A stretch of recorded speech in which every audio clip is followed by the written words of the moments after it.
ও সাথী রে যেও না কখনো দূরে। প্রায় ৩ দশক পর আবারও আলোচনায় এসেছে প্রয়াত চিত্রনায়ক সালমান শাহর মৃত্যু রহস্য। এতে আবারও নতুন করে উঠে এসেছে চিত্রনায়িকা শাবনূরের নাম। বড় পর্দায় সালমান শাহ শাবনূর ছিলেন জনপ্রিয় জুটি। তাদের পর্দার রসায়ন নিয়ে যেমন দর্শকদের আগ্রহ ছিল, তেমনি তাদের সম্পর্ক নিয়েও বিভিন্ন সময়ে ছড়িয়েছে নানা গুঞ্জন ও ভিত্তিহীন গল্প।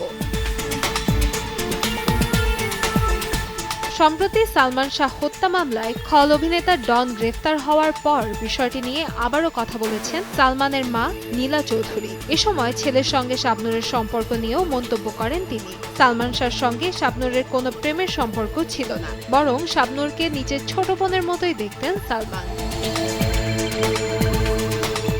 তিনি বলেন, শাবনূর সালমানের ওপর অনেকটাই নির্ভরশীল ছিলেন। সালমানও তাকে বিভিন্নভাবে সহযোগিতা করার চেষ্টা করতেন এবং বোনের মতো স্নেহ করতেন। তবে শাবনূরকে নিয়ে কিছু অভিযোগও করেছেন নীলা চৌধুরী। তার দাবি, শাবনূর সালমানের সঙ্গে তার বিশেষ সম্পর্ক রয়েছে এমন একটি ধারণা তৈরি করতে চাইতেন। পরবর্তী সময়ে সে বিষয়টি নিয়ে নানা ধরনের গল্প ও গুঞ্জন ছড়িয়ে পড়ে বলেও মন্তব্য করেন তিনি। অন্যদিকে বিভিন্ন সময়ে শাবনূর নিজেও জানিয়েছেন সালমান শাহ তাকে ছোট বোনের মতোই দেখতেন। সালমানের কোনো বোন না থাকায় তিনি শাবনূরকে আদর করে পিচ্চি বলে ডাকতেন বলেও জানিয়েছেন এই অভিনেত্রী। শুধু সালমানের সঙ্গেই নয়, তার স্ত্রী সামিরার সঙ্গেও শাবনূরের ঘনিষ্ঠ বন্ধুত্ব ছিল বলেও জানিয়েছেন তিনি।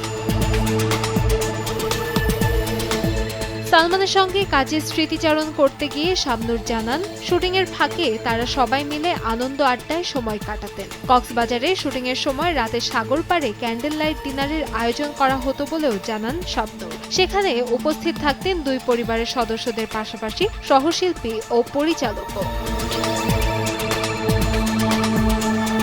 সালমান শাহর মৃত্যু নিয়ে দীর্ঘদিন ধরে নানা আলোচনা ও প্রশ্ন থাকলেও তার সঙ্গে শাবনূরের সম্পর্ক নিয়ে দুই পক্ষের বক্তব্যের বরাবরই ভিন্নতা দেখা গেছে। ফলে পুরনো সেই গুঞ্জন আবারও নতুন করে আলোচনায় এসেছে। কান্তাময়ী স্নেহা, সময় সংবাদ, ঢাকা।